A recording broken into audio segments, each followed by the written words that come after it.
Assalamualaikum warahmatullahi wabarakatuh. Hadirin rahimakumullah. Kita sambungkan bahwasannya sebagaimana disampaikan beberapa waktu yang lalu di dalam tafsir surah Yasin dikatakan bahwa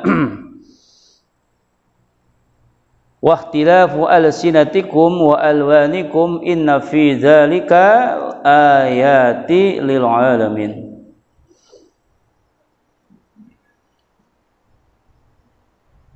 Itu ada di dalam surah Rum bahwasannya Allah Subhanahu wa taala membedakan bahasa-bahasa kalian, warna kulit kalian. Inna fi dzalika laayatil lil alamin. Karena sesungguhnya hal tersebut merupakan menjadi tanda-tanda keagungan Allah bagi manusia.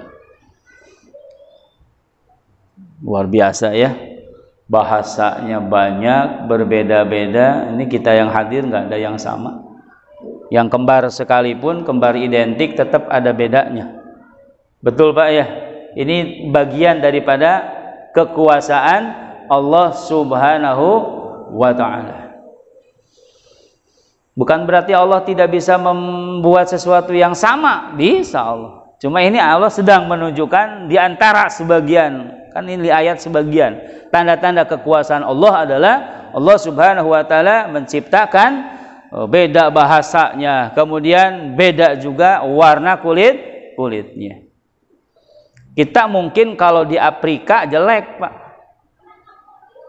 Ustaz Holidun ada di Afrika jelek, date sarwa jeung manehna. Orang Afrika seorang di sini duduk mungkin dianggap maaf ya, tidak sama dengan kita kan? Gitu kan ya, beda jeung orang. Begitu juga kita kalau ada di lingkungan mereka dianggap seperti anggapan kita kepada mereka. Ya alupan semua hitam terus orang bodas. Beda. Bodas semua terus ada yang hitam. Itu mungkin dipandang beda. Itu Allah sedang menunjukkan kuasanya kepada makhluknya, kepada manusia. Betapa mudah bagi Allah Subhanahu wa taala. Maka ketika ada yang lahir, maaf, ketika ada yang lahir tidak ada tangan, ketika ada yang lahir tidak ada kaki, bukan Allah Subhanahu wa taala maaf gagal, bukan. Tapi saking mudahnya Allah membuat yang tidak ada tangannya, membuat yang tidak ada kakinya, mudah bagi Allah. Jangankan begitu, setetes mani bisa jadi antum seperti ini kan? Ya kan dari sperma kan kita itu dari air bisa menjadi makhluk Allah yang seperti ya kita ini.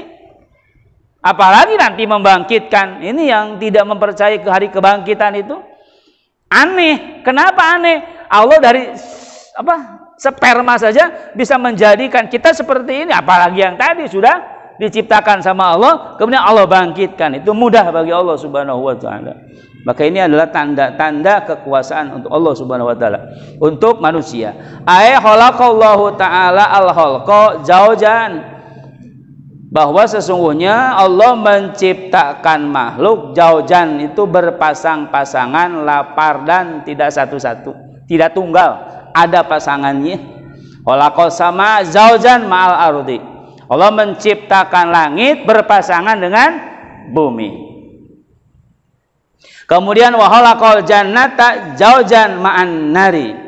Allah Subhanahu wa taala menciptakan surga berpasangan dengan neraka. Ini kan pilihan kita. Dua pilihan kita, kalau tidak ke surga, ke neraka. Kan pilihannya begitu. Tinggal mana jalan yang kita tempuh untuk menempuh perjalanan kepada surganya Allah Subhanahu wa taala.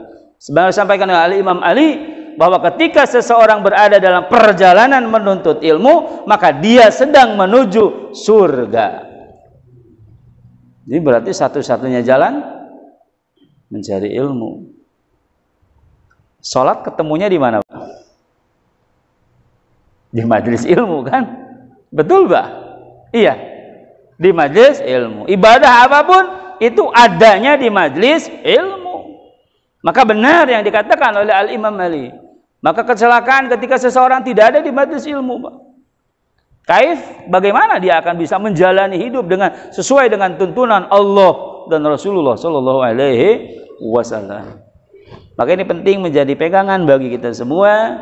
Maka istiqamahlah di majlis ini untuk mengkaji ilmu-ilmu yang diajarkan oleh guru-guru kita untuk menuju surganya Allah Subhanahu wa Ta'ala. Jadi ini berpasangan, Pak. Dan surga ini sudah Allah ciptakan. Allah sudah menciptakan surga, hanya belum ada penghuninya, belum ada waktunya. Jadi dua tahapan, Pak, kalau ingin ke alam akhirat. Satu, kematian, yang kedua hari kiamat. Mungkin yang sudah ada mengalami kematian belum mengalami kiamat, belum bisa mereka ke alam akhirat. Jadi dua tahapan lagi itu yang akan dihadapi oleh manusia, termasuk kita. Meninggal dulu, kemudian mengalami hari kiamat, barulah akan masuk ke dalam alam akhirat. Yang ada di sana diantaranya surga dan nerakanya Allah Subhanahu wa Ta'ala. Itu berpasangan surga dengan neraka. Wa khalaqas syamsa zawjan ma'al qamari. Allah Subhanahu wa Ta'ala menciptakan matahari berpasangan dengan bulan. Wa khalaqad dunya zawjan ma'al akhirah. Allah Subhanahu wa Ta'ala menciptakan dunia berpasangan dengan akhirat. Nah, sekarang kita berada pada alam dunia, fase ketiga kalau tidak salah. Dulu di alam ruh, pindah ke alam rahim, sekarang ada di alam dunia. Nanti fase berikutnya alam barzah, baru alam akhirat. Sana ada hisab, ada mizan, ada siratal mustaqim, dan ada surga dan ada neraka. Sekarang kita berada pada fase ketiga, dunia. Maka Allah pasangkan dengan akhirat. Mana yang kita pilih? Duniakah yang kita pilih? Akhiratkah yang kita pilih? Maka bisa terlihat ketika orang memilih akhirat, maka dia benar-benar dalam ibadah. Itu sudah bisa dilihat secara lahiriah. Sholatnya, puasa, ibadah haji, ibadah-ibadah yang lain itu menandakan bahwa dia menginginkan kehidupan di akhirat. Terlepas, Pak, ya, bagaimana dia melakukannya. Artinya sholatnya niat untuk siapa, itu ranahnya, itu ranah tasawuf nanti yang berjalan di sana. Artinya diterima tidak sholatnya, itu kan nanti tasawuf yang mengkaji itu. Kita hanya berarti orang ketika melakukan sesuatu dia punya harapan untuk bisa mendapatkan sesuatu yang ada hubungannya dengan yang dia lakukan. Kan kalau kemuliaan dunia dengan harta, kemuliaan akhirat dengan amal soleh. Maka ketika seseorang sibuk dengan hartanya, maka dia tidak mengejar kemuliaan akhirat, tapi dia sedang mengejar kemuliaan dunia. Kenapa demikian? Karena gini, Pak, kalau kita bertemu dengan orang kaya, bedakah penghormatan kita dengan orang miskin? Beda, ya? Ini rata-rata. Padahal seharusnya harus lebih takdim, lebih hormat kepada orang miskin daripada kepada orang kaya, kecuali kayanya dermawan. Maka antum termasuk saya haram hormat kepada seseorang karena kekayaan. Tapi hormat kepadanya bukan karena hartanya, tapi karena kedermawanannya. Dermawan kan perintah Allah, perintah Rasul, betul? Nah, kita menghormati karena kedermawanannya. Berarti kepada yang koret jangan dihormati, hormat daripada kemanusiaan. Anteplah jelema teh koret. Teu mungkin koret we meureun. Kan gitu kadang-kadang yang sulah diajak lah mana moal mere ieu. Jangan. Moal mere teh teu mere teh harita boai nama mere. Jadi we teu mere. Kita mah kadang-kadang sudah dijudge duluan. Ya, moal sigana. Moal. Sangkaan kita begitu. Maka sebetulnya rezeki itu buah kehalangan ku koret, Pak. Rezeki moal kahalangan ku teu wawuh. Pernah nggak Bapak ditolong oleh orang yang nggak kenal? Pernah kan? Pernah ya mengalami orang membantu kita, menolong kita, padahal tidak apa? Tidak kenal. Itu kan rezeki kita. Duh, saya boga tetangga, itu boga buah, sugan merek. Tuh. Itu contoh ya, di situ. Kalau memang itu mah nggak milik kita, padahal yang punyanya koret nggak tahu lah alasannya apa, apakah lupa sama Allah sama kita dilupakan kan walau alam.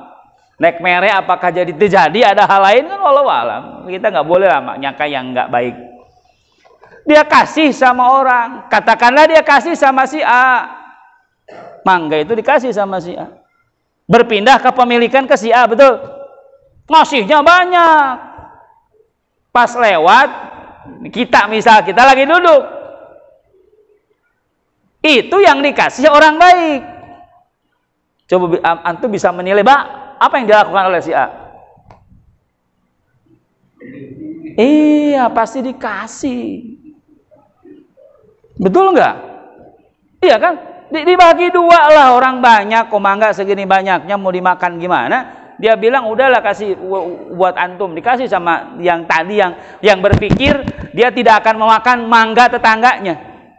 Nah itulah rezeki nggak bisa dihalangi oleh peditnya seseorang ketika tidak kenal, tewauh. Kadang ada ketidaksengajaan. Jadi jangan terpikir rezeki kehalangan ku teu diundang, teu bisa gitu Pak. Kadang-kadang maaf, ibu-ibu suka hadir majelis ya, betul ya? Suka bawa berkat nggak? Maaf nih. Suka bawa berkat ya? Yang makan siapa? Bapak kan? Ustaz Holidun yang makan. Padahal yang ngaji istrinya. Habis-habisan dia baca Yasin. Habis-habisan dia berzikir. Yang makan berkatnya siapa? Padahal nggak diundang Ustaz Holidun. Tapi kenapa Ustaz Holidun yang makan? Itulah rezeki, nggak bakal Pak. Maka apa yang dikhawatirkan sama kita? Nggak ada Pak. Kadang-kadang kan kita berpikir maaf ya, kadang-kadang berpikir seperti itu. Enggak Pak, rezeki itu enggak begitu. Yang nikmat itu enak yang banyak belum tentu Pak. Saya pernah punya tas, ini bau apa tas? Dibuka teh makanan Pak. Coba nu enak, banyak deh. Hari nu sedikit mah langsung dimakan. Yang menikmati yang banyak apa yang sedikit? Yang sedikit pan, padahal ini yang banyak. Nah, itu mau apa? Ini sedikit pun. Nah ini baru sekarang pan kita menyadari bahwa Allah Subhanahu Wa Taala itu menjadikan mulia seseorang di akhirat itu dengan amal soleh. Maka berarti kita perbanyak amal soleh kalau mau mulia di mana? Di akhirat. Jadi ada kebanggaan. Ada kebanggaan apa? Kita punya amal soleh. Ada yang dibawa ke hadapan Allah Subhanahu wa ta'ala. Nah, itu maka itulah Allah pasangkan ya dunia dengan akhirat. Dan di akhirat itu tidak ada kematian. Kematiannya Allah sembelih. Bahkan Allah sampaikan khuludun bilal maut. Khuludun bila maut. Hiduplah kalian semua yang di surga, yang di neraka bila maut, tanpa kematian. Di kematian saat itu disembelih. Kan itu yang memutuskan kita di dunia, itu kan? Kematian. Nah di akhirat itu alam langgeng. Abadi itu di mana? Iya, di akhirat. Maka guru saya sering pesankan, ya. Kan bae hina balangsak di dunia mah mualila. Paling umur lama 60 tahun. Betul ya? Misalkan sengsara 60 tahun teh mah meni sempurna. Sok aya bahasa sempurna sudah kesengsaraan ini. Sok aya nu kitunya eta mah bakat ridho meureun. Apa bakat eueuh deui pilihan. Itu bakat udah sempurna 60 tahun teh punten balangsak weh cek gurukeun bae sakedeung 60 tahun mah. Di akhirat mah langgeng. Daripada orang bebeakan hayang bunga di dunia tapi balangsak di mana? Dihina di dunia malah paling saminggu 2 minggu kayak pohon mau nggak poe sukan ngahina ke orang keun antep urang mah fokus kemana amal soleh ke di akhirat lu gitu mah antep nu hina nu ngahujatkeun belah. Begitu kan Rasul? Kecuali agama yang sudah disinggung, agama yang diganggu, Rasul tidak ditunda lagi. Dihina kan baiklah, dihina di dunia mah orang dianggap sebelah mata, Allah kan baik. Yang penting mah kita fokus untuk kemuliaan kita kelak di akhirat. Jadi jangan tertipu mengurusi itu. Mengurusi punten kedudukan, mengurusi martabat di dunia gini, harga diri, udahlah. Tapi kalau diperkarakan, udahlah cukup. Dan nanti kelihatan atau siapa yang mana yang baik, mana yang buruk. Asal benar kita konsisten, itu kan begitu. Penguruskan lagi biaya, penguruskan lagi waktu, katolet-tolet ibadah. Nah ini tertipu nanti. Betul Anda memaafkan, udahlah selesai, saya nggak ada masalah. Dia kan mencemarkan nama baik Anda, misalkan. Karena kita udah berpikirlah kalau diurus begini butuh waktu lama, ya sudahlah kita maafkan, kan selesai. Nggak ada salahnya kan kita maafkan, betul nggak? Nah inilah yang diajarkan oleh baginda Nabi Muhammad SAW. Beliau dilempar, beliau dihina sampai Nabi berdarah, sampai darahnya ditahan oleh tangannya, jangan sampai jatuh ke bumi. Nabi sampai begitu. Sahabat katanya, ya Rasul, kenapa darah kau tahan? Kalau darah ini jatuh ke bumi, itu penduduk akan ditelan oleh bumi. Saking tidak ridhonya Nabi disakiti, tapi Nabi tetap masih sayang pada orang-orang yang zalim kepadanya. Maka nggak ada celah keburukan baginda Nabi Muhammad SAW. Maka semua umat baginda Nabi itu akan masuk surganya Allah Subhanahu Wa Taala. Fa'in aba, kecuali orang yang tidak mau diselamatkan oleh Rasulullah SAW. Semua Pak. Ya masalah yang langsung masuk apakah neraka dulu kan wallahu alam. Kan begitu ya. Kan itu ada umat baginda Nabi yang terakhir masuk surga itu Pak. Itu sudah tidak berbentuk Pak. Malaikat aja udah bingung nyarinya di mana. Udah saking apanya? Rusaknya badannya, insyaallah. Sampai diangkat oleh malaikat Malik, sampai diangkat begitu, kaget. Apa malaikat mau ditambah siksaannya? Sok. Udah mun sakurang mah geus wareg mana sok atuh nek ditambahan. Bukan digibrikeun tah. Ular kala itu marurag digibrikeun. Wah, yang geus ramijud ge. Geus ada bentuknya nih. Kenapa? Malaikat Jibril nanyain tuh. Malaikat Malik di dalam neraka kenapa tidak panas?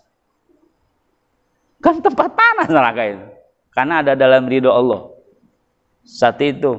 Yang kedua nih, neraka itu kayu bakarnya manusia yang durjana, yang durhaka. Kalau tidak durjana, tidak durhaka, masuk ke neraka mual panas. Dah lain kayu bakar tuh. Gitu.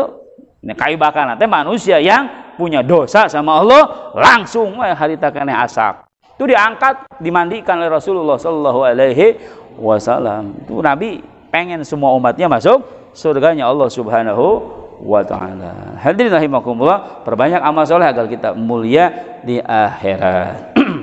Selanjutnya dikatakan wa khalaqal ilma jawjan ma'al amal. Tadi disebutkan, mudah-mudahan kita bisa mengamalkan. Itu betul. Karena ilmu itu berpasangan dengan amal. Kalau tidak dipasangkan, tidak akan berbuah. Jadi gini, kata Nabi SAW, laisal hayatu bi anfasin turaddiduha. Jadi sebetulnya kehidupan yang sebenarnya itu bukan karena napas yang keluar masuk, turaddiduha, keluar masuk. Tapi walakinal hayata hayatul ilmi wal amal. Tapi hidup yang sesungguhnya adalah hidupnya ilmu dengan amal. Itu hadis Rasulullah SAW. Disikapi oleh Imam Ghazali rahimahullah, dikatakan bahwa hayatul insan bi ruh, hidupnya manusia dengan ruh. Hayatul ruh bil akli, hidupnya ruh dengan akal. Maka kalau orang nggak punya akal, kaya-kaya nggak hidup, nggak ada manfaat. Betul nggak? Ya kan akalnya nggak ada manfaat. Lihat orang gila, nggak ada manfaat. Dirinya saja tidak bisa diurus, apalagi orang lain. Maka seperti tidak ada. Kemudian hayatul akli bidin, hidupnya akal itu dengan agama. Kalau orang tidak beragama, tidak berpegang kepada agama yang diridhoi Allah Subhanahu wa Ta'ala, maka akalnya itu tidak berjalan, akan bertolak belakang. Kemudian wahayatud din bil ilmi, hidupnya agama dengan ilmu. Maka inilah Ihya Ulumuddin yang menggebrak pemikiran pemuda-pemuda saat itu, sehingga saat itu Islam bangkit. Maka kata Al-Habib Bagir bin Yahya dari Betawi, itu dari Jakarta, sampaikan bahwa benteng terakhir umat Islam adalah Majelis Ta'lim. Jadi majelis ilmu seperti ini adalah benteng terakhir umat Islam. Jadi jangan pernah kita meninggalkan majelis ilmu. Sehebat apapun COVID saat itu, kita berusaha tetap istiqomah di dalam pengajian. Sampai streaming dilakukan. Padahal ngaji mah harus ketemu, Pak.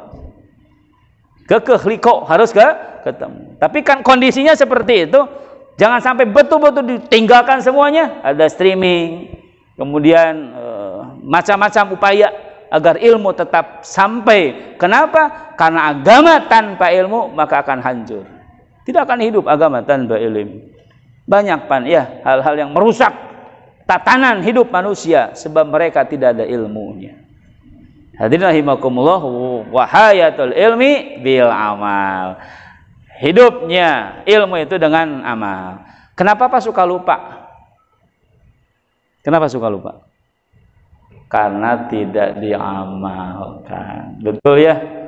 Coba yang penghafal Al-Quran, kenapa lupa?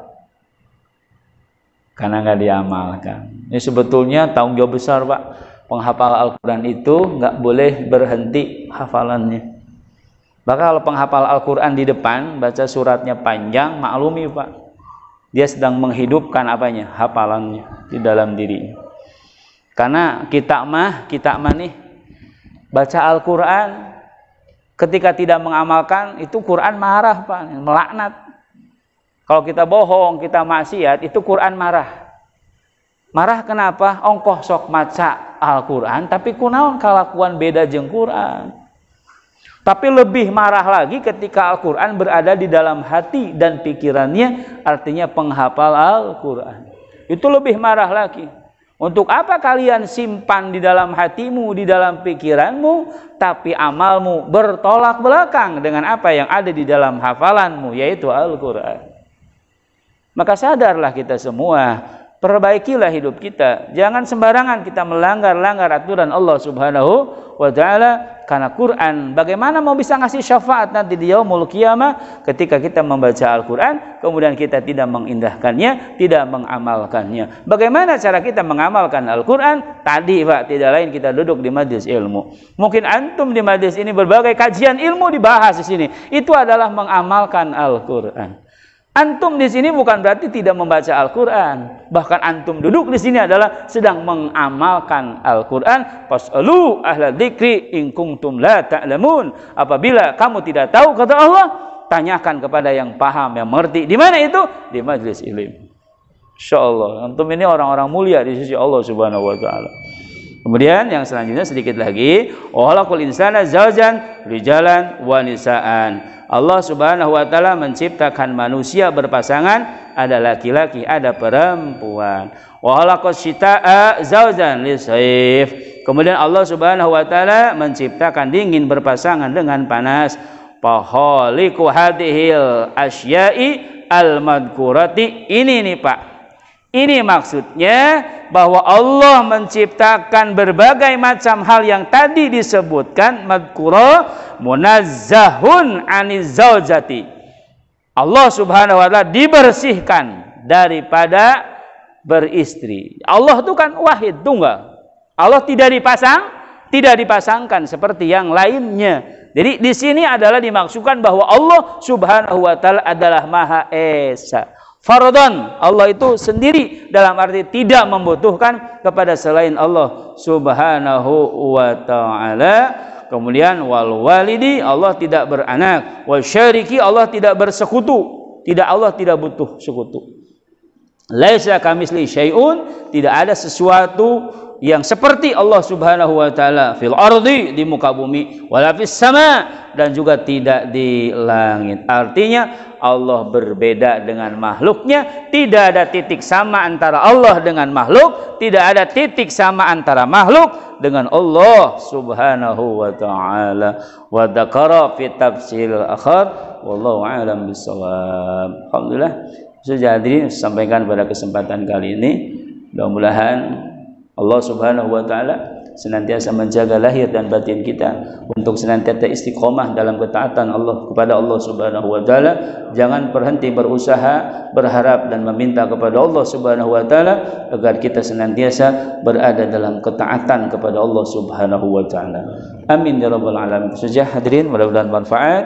Kurang lebihnya mohon maaf. Terima kasih atas segala bentuk perhatian.